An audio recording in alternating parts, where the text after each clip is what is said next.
How do we get our characters to fit into an environment? This is something that I do quite a bit with my paintings. And the artists with this question, they make these realistic drawings. But they sent me this painting for a critique. And it's a bit simpler in its style, but the critique itself is focused on the fundamentals, which apply to any painting style in any medium. What I want you to pay attention to is contrast and connection. This video focuses a lot more on connection. But notice how sometimes when I reinforce a connection, it actually creates contrast for something else. Let's jump in. Link in description if you want to critique on your work.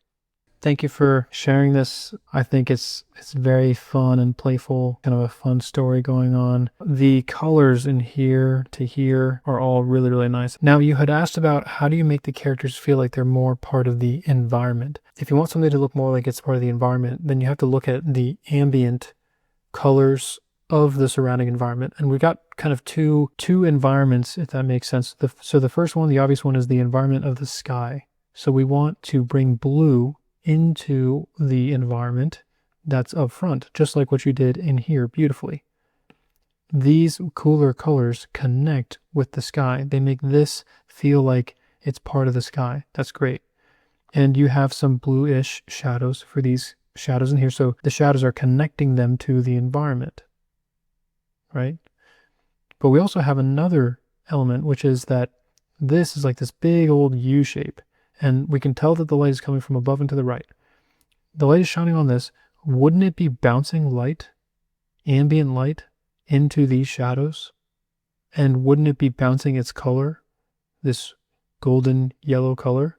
So if I want to bring him forward and make him feel like he's part of the environment up front, maybe he doesn't only need some of that blue, which you already have. Maybe he also needs some of the orange.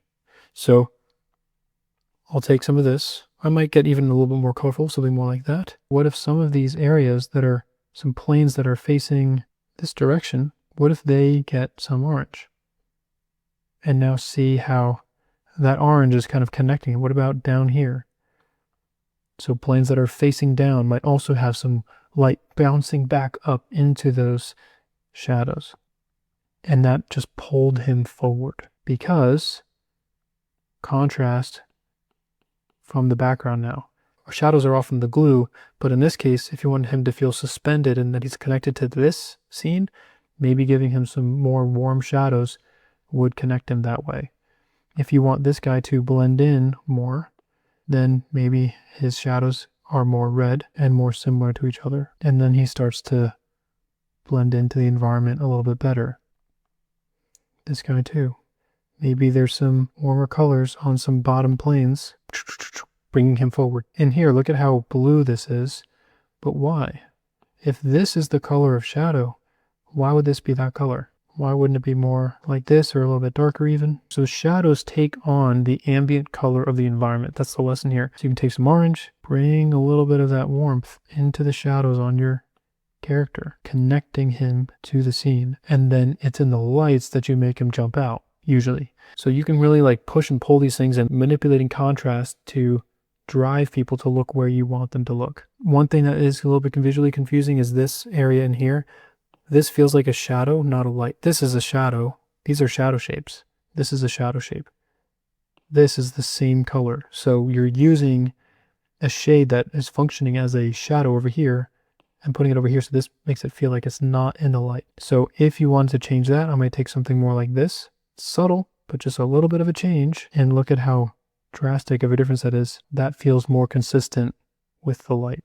To tell a story is a sequence of events. How do you organize the sequence of events? That's like a plot line, right? And I'm not looking here first. I don't know if that's intentional, but I don't see this guy first. Instead, I'm really seeing this, the relationship of the yellow, the bright yellow against this dark blue sky, the shadow in here contrasting against this.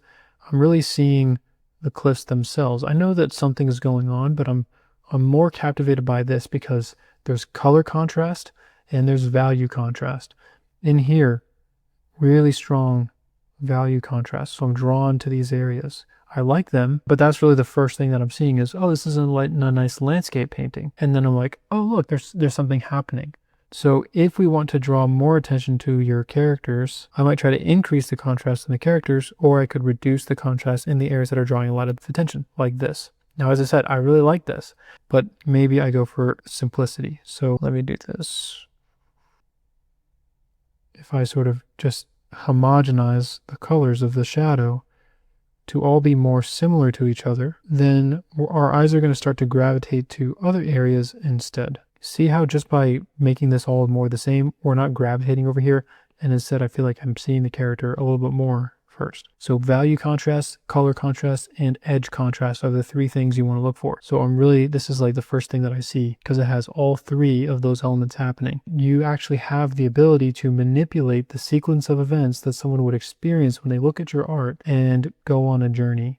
How do you want them to experience the events? That is a really good question you could be asking yourself. Maybe you love how this is looking and you want to draw more attention to these guys. Well, maybe that's when contrast becomes more important in these areas. Let the relationship between light and shadow be stronger in some of these places, and that makes the characters stand out a little bit more. Now let's talk about these mountains in the distance. So what I might do is think that we have tiers of depth. So this and this feel like the same, basically. This and this feel the same. This and this feels the same. Well, what if we worked in here and said, let's have tier 1, tier 2, and tier 3. How would we create more depth? You probably already know this. Let's just do this anyways. I can take some of the blue and let's say I cover over this area and I can use this blue. I'm basically taking the color of the environment and putting it into the scene. Notice how I just went with the background. We can just do the same principle with this one also. Or we could increase the contrast in here. I think the relationship of this to this is great. So I think I might be tempted to instead continue to focus on making things more blue. So just a little bit, doesn't need to be much. But if you are feeling like you haven't quite captured the mountains well enough, I would think about planes again and shapes of light. So we have the light coming from above and down, right? And so we might get similar shapes of light on here. And I don't really see them in the reference, but using our understanding, these areas that are directly opposed to the light, that might help it make more sense. This looks like a weird shadow, so I'm going to kind of cut into this a little bit more. This also seems a little bit funny to me. I'm going to take this brighter value and put it down. Planes that are facing up should get the most light. And now I feel like we're starting to get something that just makes a little bit more visual sense. Back in here, I think what you're doing in here was great. Light, shadow, do a few more of those and that would have been all you needed to do. I would be careful about this darker edge right in here, breaking it up, letting there be more of that blue sky coming in, and I think you're good to go. We got a lot of edges on this cast shadow. I would simplify that. Well, first off, I would make it a lot smaller because again, the light is coming from this side. So having shadows all the way out here doesn't really make a lot of sense. So I would be watching shadow shapes and I'd have it more like that probably. And then I would be taking the shadow and putting it down over here, definitely all into here. So your shadow shapes will be pretty important as well to be consistent with the light, combining everything that I already shared earlier. So, all right, let's stay in touch. Let me know what your thoughts are and if this was helpful. Okay, take care.